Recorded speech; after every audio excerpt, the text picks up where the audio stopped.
ഇത് നമ്മുടെ ആലപ്പാട് പഞ്ചായത്തിലേക്കുള്ള ഏറ്റവും ആദ്യത്തെ പാലമാണ് നമ്മുടെ പണിക്കരടവ് പാലം. ഈ പാലത്തിൽ നമ്മുടെ IREയുടെ വണ്ടികൾക്ക് എത്ര ടണ്ണേജ് വെയിറ്റ് ആണ് അലൗഡ് എന്നുള്ളത് നിങ്ങൾക്ക് ആർക്കെങ്കിലും അറിയാവോ? അറിയത്തില്ല. അറിയാവുന്നവരുണ്ടാവും, പക്ഷെ അവരും അങ്ങനെ അധികം പറയാൻ അതിൻ്റെ ഒരു ഇതിലേക്ക് വരുന്നില്ല എന്നുള്ളതാണ്.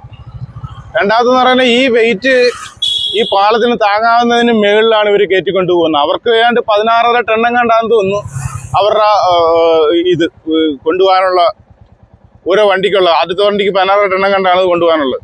പക്ഷേ ഇവർ ഈ കൊണ്ടുപോകുന്നത് 20-നും 25 ടണ്ണിനും മുകളിലായിട്ടുള്ളതാണ് നമ്മുടെ ഒരു അറിവായിട്ട് വന്നിരിക്കുന്നത്. ഈ പാലത്തിനത് താങ്ങാനുള്ള കപ്പാസിറ്റി ഇല്ല. ഈ പാലത്തിൻ്റെ ഓരോ സ്ഥലവും ഇപ്പം നമ്മൾ ഈ പോകുമ്പോൾ വൈബ്രേറ്റ് ചെയ്യുന്നത്, വണ്ടി പോകുമ്പോൾ വൈബ്രേറ്റ് ചെയ്തുകൊണ്ടിരിക്കുന്ന ഒരു ഇതാണ്. ഇത്ര പഴയ പാലമായിട്ടാണ് ഇതിങ്ങനെ നിൽക്കുന്നത്. രണ്ടാമത്തത്, ഇതിനൊരു നടപടി എന്താണ്? ഈ പാലത്തിൻ്റെ റീകൺസ്ട്രക്ഷനോ അല്ലെങ്കിൽ അവർ പുതിയതായിട്ട് എന്തെങ്കിലും ഈ പാലത്തിൻ്റെ ഒരു പണിയിലേക്ക് എത്തിച്ചേരുന്നതായിട്ടോ ഉള്ള എന്തെങ്കിലും ഒരു കാര്യങ്ങൾ അവർ ചെയ്യുന്നതായിട്ടുണ്ടോ? അവരങ്ങനെ ചെയ്യുന്നതായിട്ടൊന്നും എനിക്ക് തോന്നുന്നില്ല.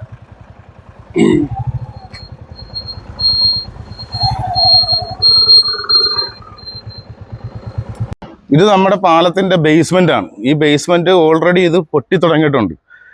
നിങ്ങൾക്ക് ഇത് നോക്കിയാൽ മനസ്സിലായോ? ഈ ബേസ്മെൻറ്റ് താഴെയാണ് നല്ല രീതിയിൽ പൊട്ടി തുടങ്ങിയിട്ടുണ്ട്.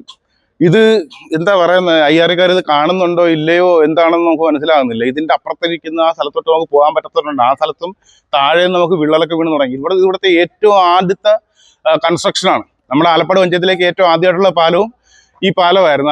അതുകൊണ്ടാണ് ഇത്ര നല്ല ഭംഗിയായിട്ട് നിൽക്കുന്നത്. കാര്യം അന്നത്തെ കാലത്ത് ഈ അഴിമതിയൊന്നും ഇല്ലല്ലോ. അപ്പോൾ അത് കാരണം നല്ല മനോഹരമായിട്ടാണ് അത് ചെയ്തിരിക്കുന്നത്. അതിൻ്റെ പേര് മാത്രമാണ് ഇത് നിൽക്കുന്നത്. പക്ഷേ ഇപ്പം ഇത് ഈ സാധനത്തിന് പണി മേടിച്ച് തുടങ്ങിയിട്ടുണ്ട്. മനസ്സിലായോ? അങ്ങനത്തെ ഒരു അവസ്ഥയിലാണ് നിൽക്കുന്നത്. അധികാരികൾ ഇത് കാണുന്നുണ്ടെങ്കിൽ ഇതൊന്ന് കണ്ണു തുറന്ന് കാണുക. മനസ്സിലായോ? നമ്മുടെ നാടിൻ്റെ ഒരു അവസ്ഥ ഇതൊന്ന് കാണുക. നമ്മുടെ പഴയ ഇതൊക്കെ ഈ എന്താ പറയുന്നത്, ഇത് നമ്മുടെ പണിക്കരുടെ പാലത്തിൻ്റെ സൈഡിലുള്ള വശങ്ങളാണ്. മനസ്സിലായോ? അതിമനോഹരമായിട്ടുള്ള കാഴ്ചകളാണ് ഇവിടെ. പക്ഷേ എന്താ, പഴയ നമ്മുടെ വെള്ളമൊക്കെ ഇങ്ങനെ കിടക്കുന്നത് കാണുമ്പോൾ നമുക്ക് ഭയങ്കര സങ്കടമുണ്ട്.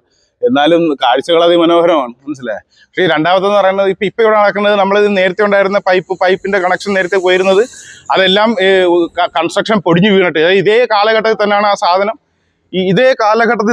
ആ സാധനം എന്താ പറയുന്നത്, ഇതിൻ്റെയും ഇതുണ്ടായിരുന്നത്. അതെല്ലാം ഒടിഞ്ഞു വീണിട്ട് ഇത് താഴെ വെള്ളത്തിൽ നിന്ന് അവർ ആ പൈപ്പ് ഇങ്ങനെ വലിച്ച് കരക്കോട്ട് കയറ്റുന്ന കാര്യങ്ങളാണ് ഇപ്പോൾ നിങ്ങൾ കണ്ടുകൊണ്ടിരിക്കുന്നത്. ഇത് നേരത്തെ ഇപ്പം ഇവിടെ ഒടിഞ്ഞു വീണ സാധനത്തിൽ നിന്ന് കൊണ്ടായിരിക്കുന്ന പൈപ്പാണ്. ബാക്കിയുള്ളത് അത് ആ പൈപ്പുകൾ അവിടെ നിന്ന് താഴെ നിന്ന് കണ്ടുകെട്ടി വലിച്ച് കരയിലേക്ക് കയറ്റുന്ന ദൃശ്യങ്ങളാണ്. അപ്പോൾ അതുകൊണ്ട് നമ്മൾ ഈ പറഞ്ഞു വരുന്നതെന്ന് വെച്ച് കഴിഞ്ഞാൽ ഇതൊന്നുമല്ല, ഇതിൻ്റെ കാലപ്പഴക്കം ഇപ്പോൾ ഏതാണ്ട് ഒരു 50 വർഷത്തിനടുത്തായെന്ന് തോന്നുന്നു. ബേബി ജോൺ എങ്ങാണ്ടാണ് ഇത് ഉദ്ഘാടനം ചെയ്തത് അന്നത്തെ കാലത്ത്.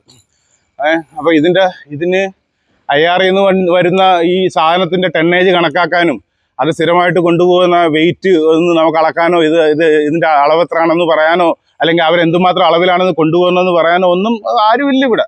മനസ്സിലായില്ലേ? അപ്പോൾ അതിനൊരു കണക്ക് വയ്ക്കുകയോ അല്ലെങ്കിൽ അതിൻ്റെ എന്താ പറയുന്നത്, വെയിറ്റ് കയറ്റുന്നതിൻ്റെ ലെവലിത്തിരി കുറയ്ക്കുകയൊക്കെ ചെയ്ത് നമ്മുടെ ഈ പാലം ഒന്ന് സുരക്ഷിതമായിട്ട് കൊണ്ടുപോകേണ്ടത് നമ്മുടെ നാടിൻ്റെ ആവശ്യമാണ്. മനസ്സിലായി? അപ്പോൾ അതുകൊണ്ട് ദയവേത് അധികാരികളിലേക്ക് എത്തുക. IREക്കാർ ഇത് കാണുന്നത് വെച്ച് IREക്കാർ ദയവേത് ഇത് കാണുന്നത് നിങ്ങൾ കണ്ടിട്ട് ഇതിന് ഒരു പരിഹാരം കാണുക എന്നതാണ്. അല്ലെന്നുണ്ടെങ്കിൽ ഇതിന് റീകൺസ്ട്രക്ഷൻ അല്ലെങ്കിൽ ബദലായിട്ടൊരു പാലം, അതിനുശേഷം നിങ്ങൾ അതിൽ കൊണ്ടുപോകാനുള്ള പരിപാടികൾ നോക്കുക. ഇതിപ്പോൾ നമ്മുടെ നാട്ടിലേക്കുള്ള നമ്മുടെ എന്താ പറയുന്നത്, ഈ പാലം കൂടി തകർത്ത് കഴിഞ്ഞാൽ ഇനി എന്താണ് സംഭവിക്കുക? ഇതൊരു ചോദ്യചിഹ്നമായിട്ട് തന്നെ നിൽക്കട്ടെ. നിങ്ങൾക്ക് പറയാവുന്നേ ഉള്ളൂ.